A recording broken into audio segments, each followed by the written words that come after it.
Hello friends, welcome to More Creative. दोस्तों, आज 1 अक्टूबर दिन बुधवार है, वह हिंदी महीना अश्विन और शुक्ल पक्ष की नवमी है। तो चलिए शुरू करते हैं आज की बड़ी खबरें। यदि आपको खबरें पसंद आए तो वीडियो को लाइक जरूर करिएगा और आप हमें प्रदेश के किस जिले से देख रहे हैं कमेंट बॉक्स में जरूर बताइएगा। दोस्तों, एशिया कप जीतने पर बीसीसीआई ने खोल दिया है भारतीय खिलाड़ियों के लिए खजाना। पाकिस्तान पर भारत की शानदार जीत के बाद भारतीय क्रिकेट बोर्ड ने अपनी टीम के लिए इनाम का ऐलान कर दिया है। बीसीसीआई ने टीम इंडिया के लिए 21 करोड़ रुपए के पुरस्कार की घोषणा की है। ये राशि खिलाड़ियों तथा सपोर्टिव स्टाफ के सदस्यों में बांटी जाएगी। बीसीसीआई ने यह जानकारी अपने आधिकारिक एक्स अकाउंट पर ट्वीट करके दी है। इस इनाम के लिए क्रिकेट खिलाड़ियों को बहुत बहुत बधाई। दोस्तों, किसानों के लिए जरूरी खबर है। किसानों से उड़द और तुअर की होगी समर्थन मूल्य पर खरीदी। इसको लेकर शिवराज सिंह चौहान ने दी है स्वीकृति।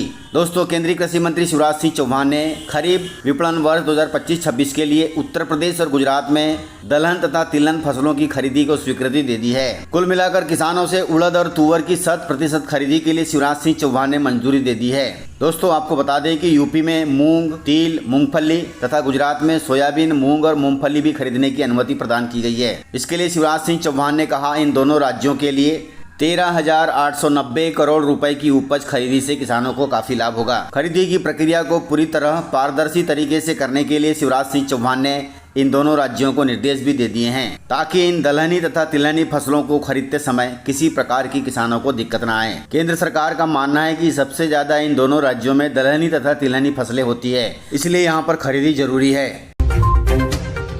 दोस्तों, बिहार विधानसभा चुनाव में मध्य प्रदेश के 25 अफसरों की लगेगी ड्यूटी। बिहार विधानसभा चुनाव की तैयारी में चुनाव आयोग ने मध्य प्रदेश से 25 अधिकारियों को ड्यूटी पर तैनात किया है। इनमें 3 आईपीएस अफसरों के नाम शामिल हैं। यह चुनाव आयोग का ऐतिहासिक कदम है, क्योंकि पहली बार प्रिंसिपल सेक्रेटरी और सेक्रेटरी स्तर के अधिकारियों को चुनाव कार्यों में लगाया गया है। इससे पहले डिप्टी तथा एडिशनल सेक्रेटरी स्तर के अधिकारी की ड्यूटी चुनाव में लगाई जाती थी, लेकिन इस बार अब उच्च स्तर के अधिकारियों की ड्यूटी लगाई गई है। इस बदलाव के साथ अब बिहार चुनाव में उच्च स्तर के अधिकारियों का चुनाव आयोग को सहयोग मिलेगा, जो कि अच्छी बात है।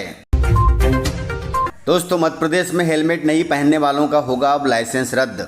इसके लिए मुख्य सचिव ने सभी जिलों को निर्देश दे दिया है। दोस्तों, मध्य प्रदेश में अब सड़क सुरक्षा को लेकर एक नई पहल शुरू की जा रही है। इस पहल के तहत अब जिले आपस में कंपटीशन करेंगे। इसका मकसद सड़क हादसों की संख्या कम करना है। इसके लिए पिछले 3 सालों में हादसों के आंकड़े देखे जाएंगे और अगले साल उन जिलों को पुरस्कार दिया जाएगा जो हादसों को कम करने में सफल होंगे। इसके अलावा अब हेलमेट न पहनने वालों के खिलाफ सख्त कार्रवाई होगी। इसके साथ साथ लाइसेंस भी रद्द किया जा सकता है। मुख्य सचिव के अनुसार प्रत्येक जिले जहां सड़क हादसों में कमी लाएंगे, वहां के जिला प्रमुखों और संबंधित अधिकारियों को सम्मानित किया जाएगा। इस पहल के तहत कलेक्टर और एसपी यदि अपने अपने जिले में कोई नवाचार भी करते हैं तो उसके लिए भी उन्हें सम्मानित किया जाएगा। कुल मिलाकर अब बिना हेलमेट पहनने वालों की खैर नहीं रहेगी। इसलिए जब भी आप बाइक से कहीं जाते हैं तो हेलमेट जरूर लगाएं, अन्यथा आपको जुर्माना के साथ साथ लाइसेंस भी रद्द किया जा सकता है।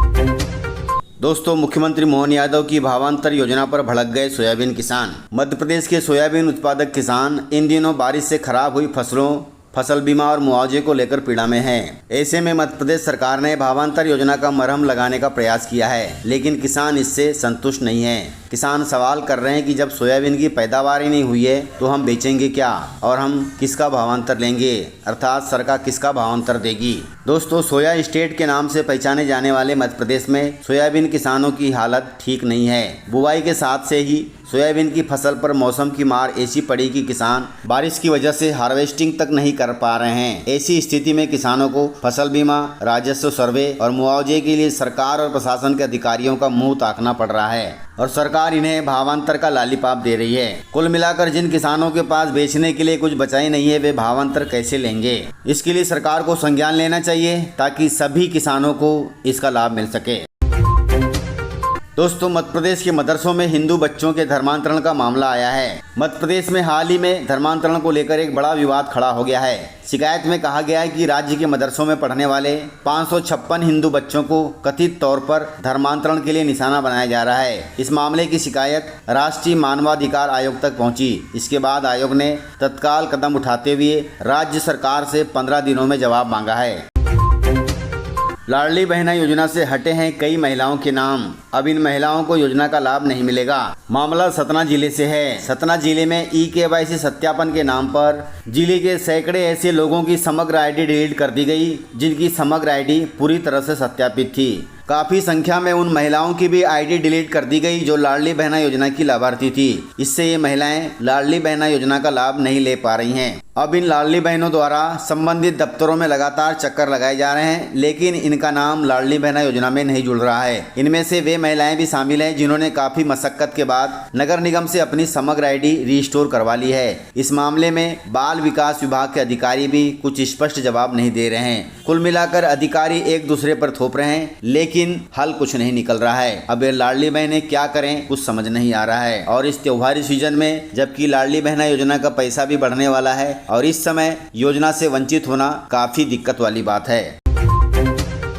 दोस्तों, पुलिस भर्ती 2025 के लिए आवेदन की तारीख बढ़ा दी गई है। अब इस तारीख तक कर सकते हैं आप आवेदन। दोस्तों, मध्य प्रदेश पुलिस में नौकरी का सपना देखने वाले युवाओं के लिए खुशखबरी है। अब कर्मचारी चयन मंडल ने इस भर्ती के लिए आवेदन करने की अंतिम तिथि बढ़ाकर 6 अक्टूबर 2025 कर दी है। वहीं फॉर्म में सुधार की अंतिम तिथि 8 अक्टूबर 2025 तक बढ़ा दी गई है। पहले आवेदन की अंतिम तिथि 29 सितंबर थी जो समाप्त हो चुकी है। अब योग्य और इच्छुक उम्मीदवार अभी भी आवेदन कर सकते हैं। इसके लिए आपको आधिकारिक वेबसाइट esb.mp.government.in पर जाना होगा। ध्यान दें, आवेदन के 1 महीने बाद अर्थात 30 अक्टूबर 2025 को आपकी लिखित परीक्षा होगी। इसलिए आपके पास काफी समय है, आप तैयारी भी कर सकते हैं। दोस्तों, इसमें शैक्षणिक योग्यता सामान्य वर्ग के लिए 10वीं और 12वीं पास रखा गया है। वहीं SC ST तथा OBC वर्ग के लिए शैक्षणिक योग्यता 8वीं पास है और आरक्षित वर्ग को आयु सीमा में 5 साल की छूट दी गई है। यदि आपने अभी तक आवेदन नहीं किया है तो अभी भी आपके पास समय है, अंतिम तिथि तक आवेदन कर लें।